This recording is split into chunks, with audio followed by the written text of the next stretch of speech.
Welcome back to the I Just Ate a Burrito podcast. It was very yummy. It was a gas station burrito, and I cherished every second of it. Welcome back to the There Is a Mouse in My House podcast. There's a mouse in your house? Look, you didn't provide context, I didn't provide context. Actually, you did. That's why. So this morning, I was just in the basement, and I'm just, like, playing on PlayStation, which I do sometimes. I don't game a whole lot. I'm not a big gamer, but, I got a PS5 for Christmas now that they're, like, not horribly expensive. Does it still have games, though, is the question. Yes, it does. I greatly doubt. But, so I was just chilling, because I have a free day. And then this bitch-ass little mouse just runs around the TV. Comes out, runs around the TV stand. And I'm like, what the fuck? Like, what the hell? So I go upstairs because I'm like, I don't know how to handle this right now. Okay. It's not that I'm scared of mice. I just don't know how to deal with them like I do with bugs, because bugs are easier to get rid of. Yeah, you can like scoop up a bug with a paper towel and like flush it down the toilet. Yeah, and just throw it out the door, throw it out the window, whatever. Sure. Mice you have to like force out, and I'm not trying to do that. Yeah. I have nothing to do that with. So a few minutes later, my dad goes home and he sets up a mouse trap, and I told him, like, if you can just get like a broom and like try to force it out the doors that are in the basement. And that it was close to. Yeah. And he got home like very conveniently like 2 minutes later, and he went downstairs. No fucking mouse in sight. It is MIA. So that mouse is gonna pop up immediately after we finish recording the podcast. I just feel it. I don't know. We're gonna have to get updates. If it's in the trap, I hope I don't see it first. We're gonna have to get updates on the mouse situation every week until it's resolved. Hopefully, it is not that long of an issue. Hopefully. Well, there's been some beef on the X.com, Twitter.com. See, you can't open with "there's been some beef" and then go on Twitter.com. You're right. It comes with the territory. There's always beef on Twitter.com. No, I mean because there's other beef. Oh, no. I'm talking about the Taylor Swift beef. I figured, but I was like, this is a crazy segue because you could be talking about either. Oh yeah, my bad. There's been some beef. Not between the most relevant hip hop artists of our time, but between people with no lives. Most relevant fan base of our lives. Yes, essentially, what happened is that Billie Eilish. Honorable mention to Drake fans. Yeah, honorable mentions. Billie Eilish, she took to an interview to let it be known that, was it an interview or an Instagram post? I think it was an interview. It was an interview. It was definitely an interview. It was a quote from the interview. It was a quote from the interview, because she came out and she was saying that artists were doing too many vinyl variants, and that and too many deluxes and whatever. Too many deluxes and too many different versions. Immediately took offense to that. Well, because they assumed it was about Taylor Swift. Well, yeah, and she came out later and was like, you know, it wasn't about anybody specific. Not anyone specific. Anybody could assume. Yeah, and she fessed up, like, especially because she has done like different like colored records in the past, especially. But if the shoe fits. Yeah, if the shoe fits. Well, that's the thing. It's very telling, the reaction. Yeah, well, because it was kind of a self-report, right? Like, Yeah, And very maybe you much. could chalk it up to the fact that like there's been tons of different like criticism to Taylor Swift over like the past couple months about like just her doing an honestly ludicrous amount of vinyl variants, and like it feels like every couple weeks there's like a new deluxe version of the newest album that's hasn't come out yet. Of Midnight Collectors. Yeah. Mind you, the bass album isn't even that good. Yeah, and she dropped the Midnight's Clock was unnormal. The 3 a.m. edition. The 3 a.m. edition, sure. But you know, but what's crazy is that like, and so like I feel like the result of that is kind of like this like constructed like beef between Taylor Swift and Billie Eilish. That is mostly constructed in the mind of the Swifties, for whatever reason. I have this tweet bookmarked because it was so funny. Swiftie hate list, #1 Billie Eilish, new, and then like 2 Beyonce, 3 Ariana, 4 Olivia, 5 Gaga, and just all like minus Gaga +1, and the other is -1. Like how the chart Twitter accounts like tweet out. Yeah, mind you, there's like there's like no evidence that like any of these people have any problem with each other. Every single one of these beefs is constructed because Taylor Swift does not have beef with anybody. No, well, she has beef with like she doesn't have beef with the women. Like Kanye West. She has beef with Kanye West, Kim Kardashian, and like Scooter Braun. Yeah. People no one like anyway. Be careful about Kanye. Oh, no one who matters likes Kanye, at least. TikTokers party.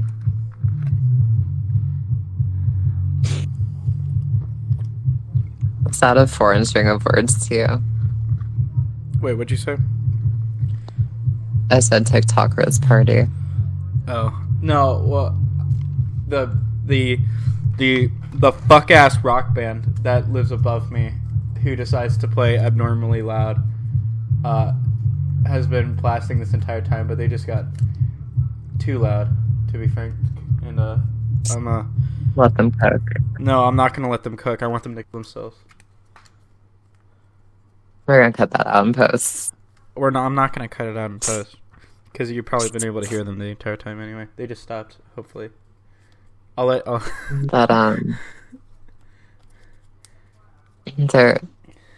are they even good?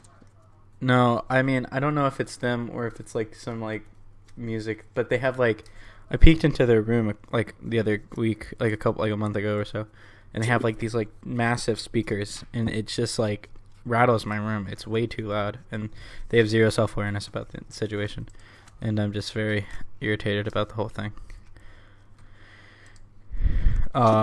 And there are like rules about being loud that they just break all the time. Like it's 14 minutes past quiet hours. Like you're actually not supposed to be super loud. So I don't understand why we can't. I don't understand why we can't keep people accountable when they don't follow the rules. Well, I mean, I think being a rule follower is kind of cringe, but it's not about okay. It's not under certain circumstances. Yeah, I'm not advocating for rules for their own sake. I'm advocating for rules when they're constructed to like, you know, lead to people being courteous for the people who are, you know, living in like extremely thin walls with each other. So I don't know. Thin walls again. Actually, I just submitted my habit housing application for the college that I'm going to. Oh my god. Wait. I forgot which college you're going to. Drop it in the chat. Oh, nice. That's hype as hell. Yeah, I finally got over my indecisiveness. Finally got out of my own way. I respect it, frankly. I appreciate that. I'm gonna look at. Hopefully I'm looking at the right one because I don't know all the acronyms and the shortening. Oh, I got it. Yeah. It's pretty universal. 49% acceptance rate. That's crazy.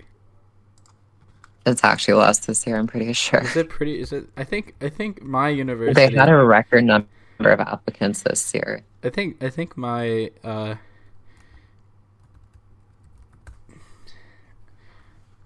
the acceptance rate for my university is like, it's like 96%, which is crazy because we're like small as fuck. That's crazy. I heard talks in town or talks in class that were like, yeah, like the biggest freshman class that like my. I don't know if I should just say it or not. That my university has ever had. So that's kind of fun. Yeah. That's fun for them. Yeah, that's not encouraging. Oh yeah. Honestly, I feel like we'll be fine. I'm just worried about the elevator situation, because the elevators are already slow as fuck during like peak travel hours between the classes as it is. Maybe I'll just start using the stairs more. I could use the exercise. Yeah. Why did they just think to use the stairs? America. America moment. What's the other Taylor Swift news? Oh, I don't think there is any. I think we're just waiting for the album to drop at this point. Really? Oh yeah. We'll have a review out. Trust us. We'll have a review. I wonder, how should we do the review? Should we go like? I think we'll have our standard episode, and then unless we record after it comes out, then we'll do that. We'll package the review and. Yeah. Wait. Or maybe we'll decide to split them. What day does it? Like, what day of the week? Like, what you're saying is like, what day of the week it comes out? Yeah, it depends on what day of the week we record. Oh well, I feel like we usually do like Thursday, Friday, Saturday. Yeah, and I'm gonna want at least a couple of days to.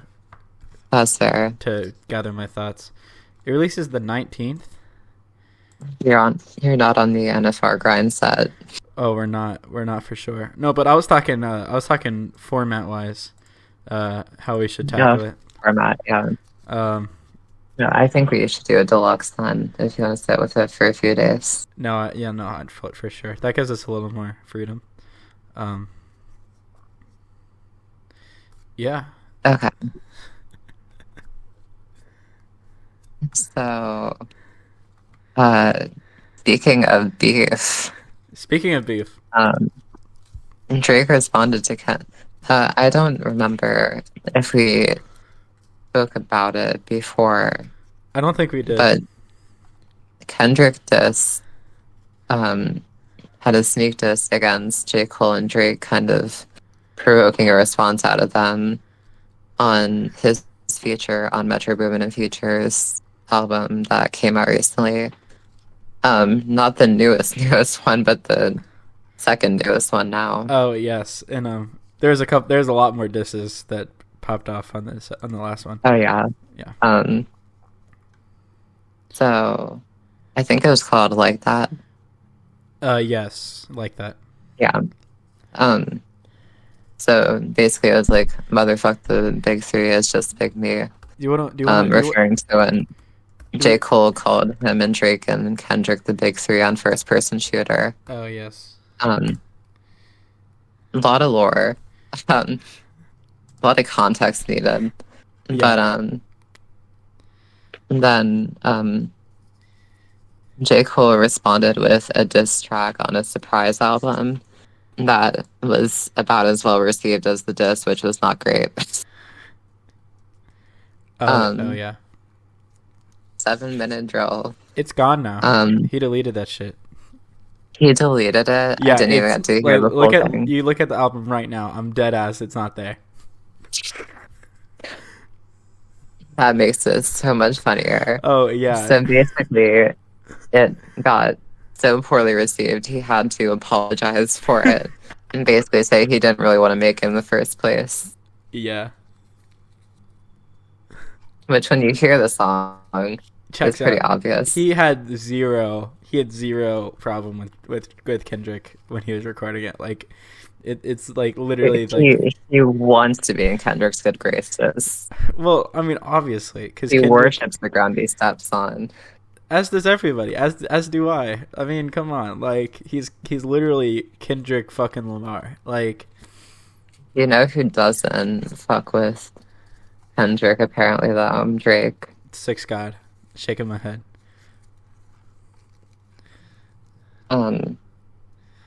So Drake released.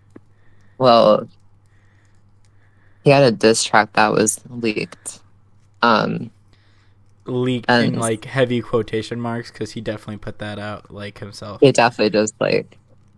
That's a pussy move though. Just release it officially.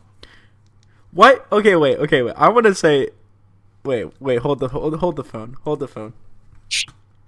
Okay. Yesterday, right at midnight. Okay. At midnight. I say, what are the odds of a third album called "We'll Never Trust You," in reference to the fact that there is two called "We Don't Trust You, We Still Don't Trust You." I'm like, what are the odds of a third album called "We'll Never Trust You"? And then today at noon, you were like, their next collab album should be called "We Will Never Trust You." I said that shit already, and you liked it. You liked my tweet. I know you did.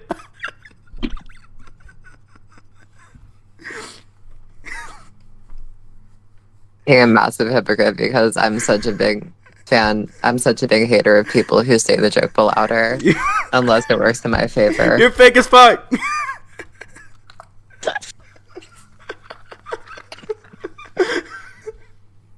I apologize. I hope y'all can forgive me. I have made a grievous mistake. And you thought I do not expect to be forgiven. You thought you could get away with that shit too, because you know I don't look at the chat unless I post out my album of the day. It's crazy. I hope you will allow me the room to grow and be a better person. I'll give you an apology. I accept your apology. Thank you. The disses. Yes. I feel like you've heard these tracks the full way out. So you probably know more specifically what's going on than me. I mean, I feel like Drake got some good with the Metro and Future album too, though. Oh yeah. So Drake. He leaked the diss track. Professor Academics, DJ Academics. I mean, not Professor Academics. DJ Academics is such a fucking loser. Yeah, well, he is. Yeah, but that's unrelated. But he drops unrelated. Fuck DJ Academic.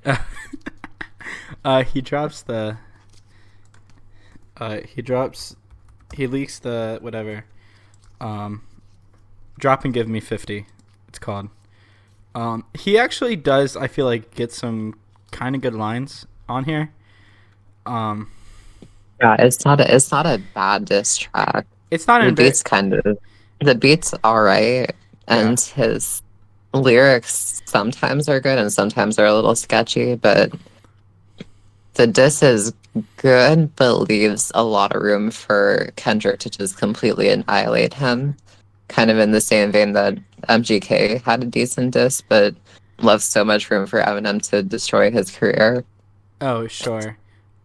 I think the fact that Eminem didn't even really annihilate him, there was just so much hang in the air. It's like hitting a hanging breaking ball for a home run. Yeah, I think the bigger problem for me is that I just I can't take it. I can't take Drake seriously, because. Yeah, it's hard to take him seriously as a hard rapper. Well, because I know he didn't write this shit, right? Like, this is probably ghostwritten. His ghostwriters were working day and night.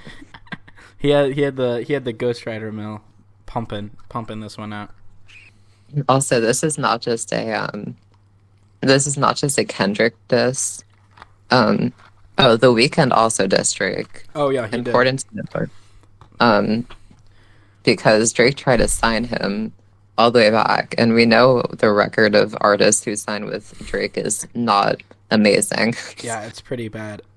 And it's been seemingly like there's been bad blood in the water for a while. Just Future and Metro are kind of stirring the pot with so many of these guys. Well, I mean, I imagine The Weeknd doesn't feel really good about Drake making much worse music than The Weeknd. He doesn't hustle as much. He doesn't put as much of the grind. He's not honestly as influential as The Weeknd, but I feel like for a while Drake has had this reputation of he put The Weeknd on with Take Care or whatever. He was responsible. Mind you, half of Take Care was taken from The Weeknd. Yeah. Not like he intentionally stole it, but The Weeknd kind of gave him a lot of tracks. I've been cooking up this take for a couple weeks, and I got into an argument actually not too long ago. The Weeknd kind of made Drake. That The Weeknd made Drake, low key. Take Care was kind of the album that solidified Drake as a legit artist. Exactly. And Drake didn't get that sound from inside his heart. Right? It's that's The Weeknd's shit. I don't know. I mean, there are a lot of tracks obviously that aren't just The Weeknd tracks sung by Drake, but let's be real here. Oh, sure. Yeah. He's never taken it seriously if he hasn't released that. Yeah. But so here he dissed. Oh, Rick Ross came out too, so Drake dissed him too. He did. He only took 3 hours to respond. So can you specify the Rick Ross and Future and Metro disses towards Drake? Break them down. Yeah, because I'm not huge on the specifics. I mean, I'm not huge on the specifics either. I feel like Metro and Future are mostly I think Future and Drake are beefing over a woman. I think is the consensus. That's crazy. I think that's actually really funny. I think that's the consensus. Rick Ross, I don't know what his problem with Drake is, but I think he dropped a track, Champagne Moments. Okay. I will say though, Rick Ross and Meek Mill I think recently had a collab album. Yeah, and that checks out. And Drake and Meek Mill had beef a while back. Oh yeah, I mean, well, Rick Ross has every reason to dislike Drake because Rick Ross is a legend, and Drake is he's anti-Rick. He they're exact opposites of each other. I feel like. Yeah, I'm curious why Rick Ross felt the need to release a diss since the last time he got into beef. He got exposed for previously being a corrections officer. Rick Ross was a corrections officer? Yeah. That's kind of crazy. I don't know. I know. But I think but also the last time Drake got into beef, he was exposed for having a secret child, so yeah, I don't know. Okay, so he hasn't. Wait. Rick Ross actually a lot of subliminals, and Drake just came straight out and dissed everybody, but mainly Kendrick. Yeah. Through a couple wacky bars. Some in the typical Drake fashion. Some in.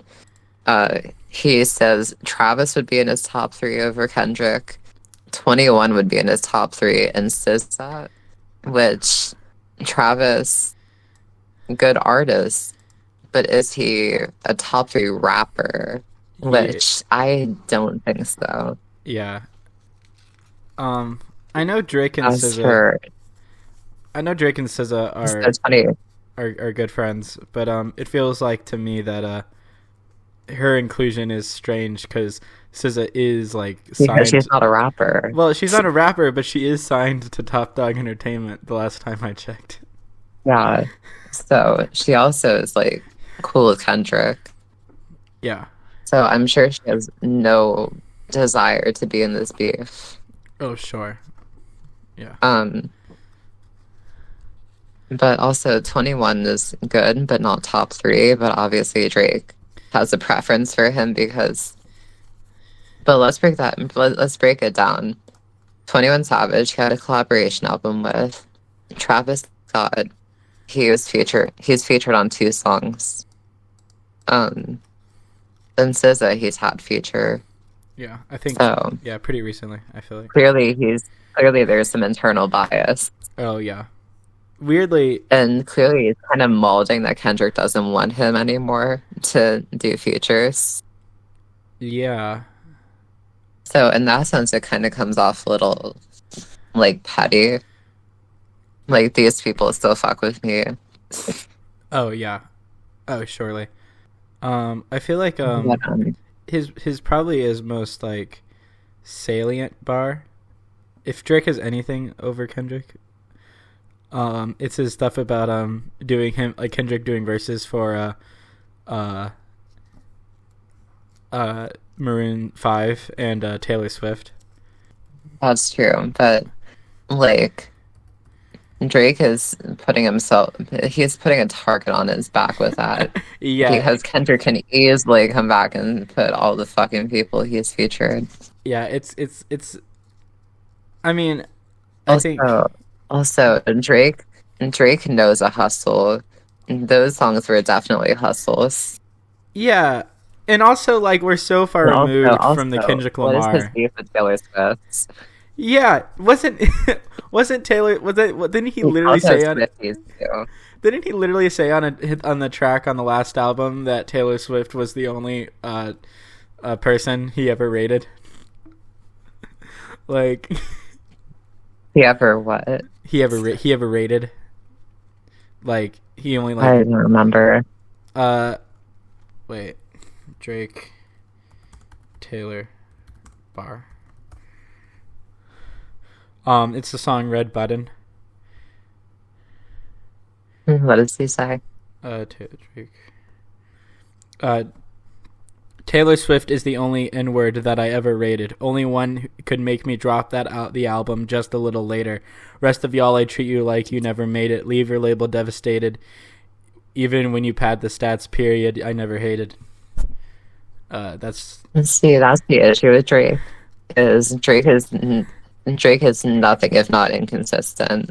Yeah. Oh, for sure. Like, Kendrick stands on business. Oh, yeah, he does. Also, Kendrick Lamar, supportive of trans people, even if he's still learning how to be the best ally. J. Cole dropped transphobic bar on latest Pride's album. Yeah, that's the weird thing to me. I think that's completely unprovoked. I think it speaks to it speaks to J. Cole's, ethos, kind of what like No Name was like low key calling him out for. And I know No Name is disgraced, but I feel like No Name is, we don't fuck with No Name either. Yeah, but she has points sometimes. That beef was like was revealed that Cole is like this quote unquote conscious guy who is like low-key doesn't like know shit. You know what I'm saying? Like he doesn't read. He does like. Oh, actually, I mean, J. Cole was like one of the top people in his class when he was still in school. So I wouldn't say he's like not, but I wouldn't say he's like a student of philosophy or anything like that. Well, yeah, and like his defense was like, listen, I don't read. I don't know all this. All right, I'm not that guy. But I'm just trying to rap, and I'm like, then why are you? No Name is leftist enough to know that to call out J. Cole for being fake woke, but fake leftist. Mm-hmm. But she is also so like leftist that she is like doomerized. Oh yeah, and she apparently doesn't know that you're not supposed to say that the Rothschilds controlled the world.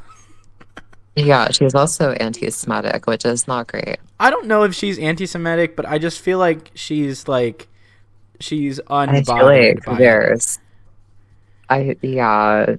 featuring Jay Electronica after his current standing in society. Well, I mean, what's crazy is that And he's being anti-Semitic on his lyric too. yeah, well that's the thing. Like he drops a bunch of bars, bunch of like JQ bars. They're back to playing. I'm gonna cry. Rip the podcast audio. Anyway. Oh, they just turned it down. Anyway. Like he drops a bunch of JQ bars, especially on like the Donda album, and the feature list comes out. It features Jay Electronica, and everyone's like, "No Name, you can't put Jay Electronica on your album. He's like super JQy and anti-Semitic," and everyone's like, "She's like, fuck y'all. I don't give a shit about any of this. Y'all don't stand on business or whatever." Like, and then the album, like, go fuck yourself. and then the album comes out, and what is it? How does it turn out? On that? He's anti-Semitic on the No Name album. That's the craziest part. It's like, holy shit, No Name. Do you have like any like awareness of what's happening here, or do you just not care? I think she doesn't care personally, but Sure. that's just my opinion. And what's sad is I haven't listened to that No Name album, but the people Sundial, I mean, but the people who listen to it are like, actually that album's like dope as shit, but that one track is like just so unfortunate. See, I've seen more mixed responses on that album than her previous, just because people have kind of caught on to her doomerized view of what she's preaching. Well, yeah. And also the kind of thing that she like espouses all this ideology, but she doesn't really practice it. Yeah, and I don't know. She's like She's not doing anything with it. Like Kendrick was going out to like BLM protests and being a fucking baller. Yeah. Like he's real. And it occurs to me, everyone remembers that No Name called out J. Cole. But you know, No Name also called out Kendrick, which is like dumbish. Which is stupid because Kendrick already dropped the music. Like, yeah, and Kendrick can completely ignore her criticisms because they're fucking baseless. Yeah. They're completely like, because he's not like fake. It's like he's very real. Yeah. It's just weird. No, exactly. But okay, we've spent way too long talking about this. Sure. I think we need to redirect. I agree. How are we doing? What are we doing? No, I said how are we doing? Oh, I'm doing fine. Like as of late.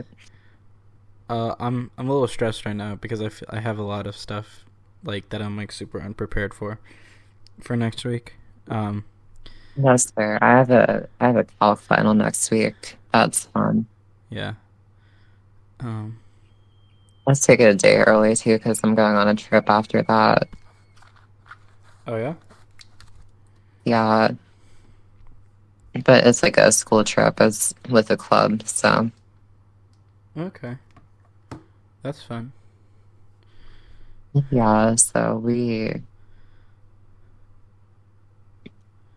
I lost my train of thought. We tend to do that sometimes, don't we? Oh yeah. It's like talking to nursing home patients. Well, I think we would have less troubles with this if we recorded a little earlier in the day. But then again, no. No. Like, we're not gonna do that. Yeah. No, I mean, yeah, it's that time of the year where everything's starting to come up and come into picture, and it's like, shit. Yeah. It's like, shit, I can't wait to be free of having to worry about this, but then I have other things to worry about in the future. So it's kind of a never-ending cycle.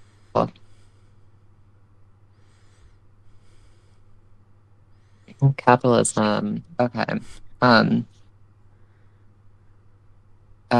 So what are we going to talk about next? Jackson Holiday has been mid as fuck. Bro That's crazy. Bro has like a negative 100 OPS. Look, all right. Look, it's like his first week in the majors. His first week in the majors. He has a negative 0.2 WAR. What are we doing here? He has 0 hits. Let him cook a little bit.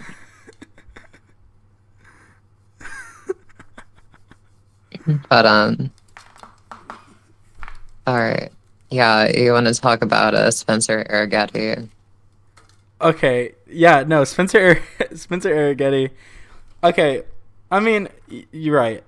Okay. Wait. Let me. What let's not throw stones from glass houses. What do I want to say about Mr. Spaghetti? Okay. What I'll say is that he did get lit up, but we're kind of fucked if we don't have Spaghetti, because Valdez got injured, so we're down at the moment. JV's supposed to come back like Saturday or whatever. I have hopes for Justin Verlander, but okay, listen, Spaghetti got lit up, but that was like in his third inning. His first and second innings were really good. He had like 2 strikeouts in the first inning, I'm pretty sure.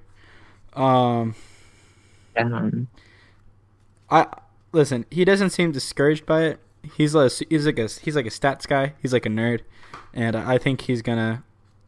It's a slow start to like getting good, but I believe that Mr. Spaghetti can be a great Astro at some point. Jackson Holiday, though, I mean, 0.00 OPS. I mean, come on, man. Send him down. Send him down again. He needs to face more lefties. That's what he needs. They should have had him up at the beginning of the year. That's so true, actually. Because you totally fuck up like this. It's stupid. Yeah. But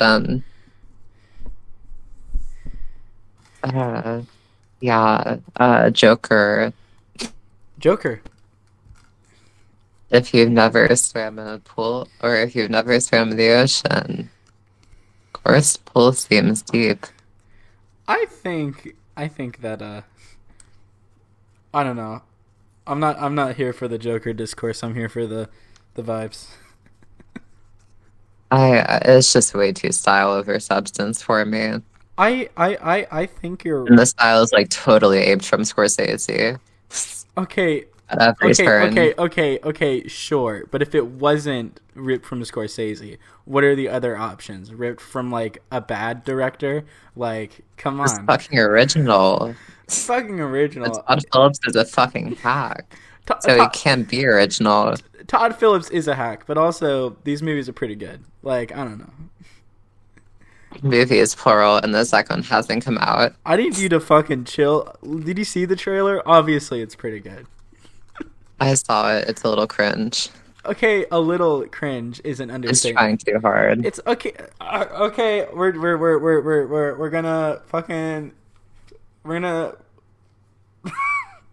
gonna fucking like kick someone down for trying now. This is brutal. Okay. I bookmarked a tweet that says, if Todd Phillips makes it so that Lady Gaga Harley Quinn is revealed at the end of the movie to actually be a musical hallucination the whole time in Joker's brain, I'll lose it and will flip myself eating a piece of paper with the Joker's face printed out on it, bookmark this tweet. Oh, yeah. Oh, yeah. I mean, I don't think it's going to happen because they already did that in the first movie. But, I mean, the fact that, like, it's a real possibility is, like, very worrying. I don't think they're going to do it. I think they commit to Harley Quinn being real. See, I was very excited to hear that it would be a musical, but then they like said it was like something like not. There was something about the musical aspect that was like, damn, so it's not a real musical. Oh, I mean, they're probably doing That's they're probably doing the musical biopic thing, or like the whatever, like, you know, there's probably like a good amount of them singing, but like it's like probably like diegetic in universe singing from like the trailer. Yeah, I don't know. I don't know. I think If that you get Lady Gaga, you have to make them sing. well, sure. Well, that's the only reason. But also, what does Joaquin Phoenix's singing voice sound like? I guess we'll find out. I don't know. I'm pretty excited by the basic premise that Joker goes to prison and he meets Harley, who is not the Harley we know from classic Harley, but neither is Joker. So I think it ultimately is going to work out. Yeah. There's a tweet that I saw the other day. I need to find it, but it was something like, it was something like a fake like tweet that was like, oh, I did like that tweet that you were talking about earlier. I was the only person. Huh? But the tweet you said I stole. Oh, yeah. But it was, why can't I find it? Oh, apparently Joker is bisexual. That fake tweet is so funny. Yeah, He's bisexual and shit. the effects of this film are much scarier than the first movie's controversy. Instead of incels, they'll turn the young boys into theater kids. Oh, yeah. That wasn't what I was looking for, but that's funny. That's a brilliant tweet. Damn, why can't I find it? Scale of shit. But it was something to the effect of like Joker in the movie Joker, he laughs, which may seem or Joker 2, which may seem bad or like whatever in the situation. Mm-hmm. But you remember from the first movie, he had a card that said he had a laughing disorder. Eagle-eyed viewers will know. It's so fucking stupid. They gave him a laughing disorder. I'm sorry. That's the one part I will never buy. I like it. It's because the movie takes itself so seriously and then wants you to take seriously the fucking laughing disorder. I think you just need a vibe. I don't know. That doesn't take me out of it. I feel like, I don't know. I feel like so much takes me out of it just because it's trying to be a good movie. Sure. I get that. I think that I think the laughing disorder thing is a fairly natural like interpretation or adaptation of like Joker's like, you know, propensity for laughing. Honestly, it's probably. I feel like you don't need to explain that though. Well, like, I'm not saying you don't need a whole like fake disease to explain that. You can just have him be a little off-putting. I don't know. I mean, I get that. I don't know if it's necessarily for like an exposition context, but I definitely think there is something to the idea that like he's laughing, but and I'm gonna sound like a dipshit here, but I think there is something to like the idea that like he's laughing, but like involuntarily, so, or that like he's trying to express something that he ends up not. I feel like that's like kind of salient in a way, and I think that I don't know. I feel like I just feel like yes, the movie has a lot of problems thematically speaking, but I just feel like the movie it's very heavy-handed, and it is definitely a movie that like feels like it knows that it's cooking, but I'll say that I think that in terms of like just like how they kind of center the emotional like reality of like this sort of like version of Joker, I don't know. I think it works for me, strictly speaking. Yeah. Sorry, I was laughing at his tweet, but Joker, you either fall into the camp or you like it, or you love it. You fall into the camp or you hate it, or you fall into the camp or you're like, it wants to be a good movie, but I'm not sure it is. Yeah. Sure. But yeah. Maybe we should finally get this. Maybe we can end this with the story that's been sitting on the ledger for forever. Oh, the vegan taco story? Yeah, so it was either like about half a year ago or like a year ago. I would say it's probably about a year ago, maybe around the time I was in Colorado. But I don't know if we flew out there. But whatever. So we're in an airport, waiting for a connecting flight, as you often get stuck doing. So we were there like around dinner time, I think, and the next flight did not have dinner options. Mm-hmm. So we were stuck in a situation where we had to eat there. So we land on this bar that's in the airport. Mm-hmm. It's pretty decently sized for an airport bar, to be honest. Mm-hmm. But so we get in there, and there's a bunch of people looking miserable waiting for connecting flights. Very common occurrence. Yeah. That's me. So just have your carry-on with you, because the suitcase are already going. Yeah. So we just got there. We're wasting time. Mm-hmm. Look at the menu, and look, there's not a lot that really interests me, but there's like this. I think they're called Impossible Meat Tacos. Now I am admittedly not a vegan, not even a vegetarian.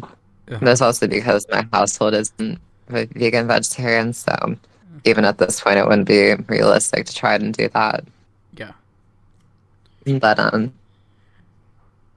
then so I'm like, all right, whatever, like I'll try this. I've never really tried the Impossible Meat. I've heard that like people who like specialize in vegan food can like really make a mean like fake meat. But this is like the widely industrialized, manufactured kind of fake meat. So I got the Impossible Meat Tacos. Or I think they were just Impossible Tacos. Okay. is what they're called. That makes, yeah, sure. And I think they're like more of an appetizer dish. Mm-hmm. So they come, and I'm like, okay. So I'm eating them. I'm like, just taste a little funky. Okay. And then, but I'm like, it's not that bad. Yeah. But also, I'm kind of gaslighting myself into thinking they're not that bad. Um, like we sit there about like a half hour more, and I just feel awful. It's not food poisoning, but it's just this food has ruined my night, um, quite frankly. Yeah. So we got on the flight, and my stomach is just wanting to murder me. Um, that was when I decided I would not be eating that brand of impossible meat again. And I decided that I would only eat vegan food from places that kind of specialize in that shit. Oh, I mean, sure. I feel like I'm not super privy to the Impossible wave, but I get the impression that it's dubious, probably. I don't I've know. heard the Impossible Whopper is not bad, but The Impossible Whopper. as for the other types of Impossible meat, I cannot speak to that. Sure. Cannot speak to the quality. It might have just been. I can speak to the quality of the meat that was in the tacos, and it wasn't good. It might have just been that specific place that was doing something wrong. Yeah, it might have been, but like it's like Impossible like TM, so like it's a thing. They didn't just make it on the spot. Yeah, that's true. I guess. Or maybe they made it poorly, I guess. but maybe it's just not to my taste. Yeah, I guess mileage varies. But since I'm going off to college, I'll be in a city much more frequently, so maybe I'll have more chances to give a more fair look at the vegan food. Oh yes. Yeah, so just airport food is a hit or miss, and I missed, and I paid for it dearly. And actually, I could talk a little bit more. Have you had any experiences with food poisoning? I don't think so. Not really. I had a really bad experience with food poisoning last year. Hmm. And I don't know if I ever had a food poisoning before that, so I didn't realize it was food poisoning until after it happened. Mm-hmm. But every year for my birthday, since like first or second grade, because my mom was like, "Where do you want to go for your birthday?" Uh-huh. And we're in an area of the town near us.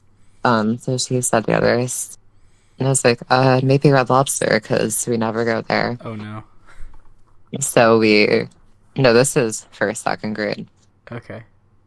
So we went there. It was good. The waitresses have always been nice there. But so it was pretty much a thing of every year for my birthday, I went to Red Lobster, and that was like the only time I ever went to Red Lobster. Mm-hmm. So it was kind of superstitious in that sense, I guess. But I'm not a big seafood person either, so I can keep that to a minimum. You eat your fair share of seafood on Christmas Eve. So last year, April 3rd, my birthday, I'm going out with my parents and two friends. Because one of my friends his birthday is April 4th. Mhm. So we kind of wrap it into one. We ended up doing that. So we are on the way there, and my dad rolls down his window in the car. Mhm. And then he asks my mom to turn the AC on. Mhm. Telltale signs of not feeling good.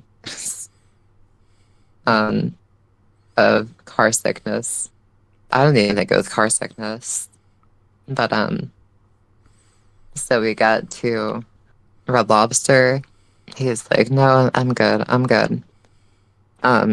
He trips on the curb in the parking lot. So fantastic start. Oh my god.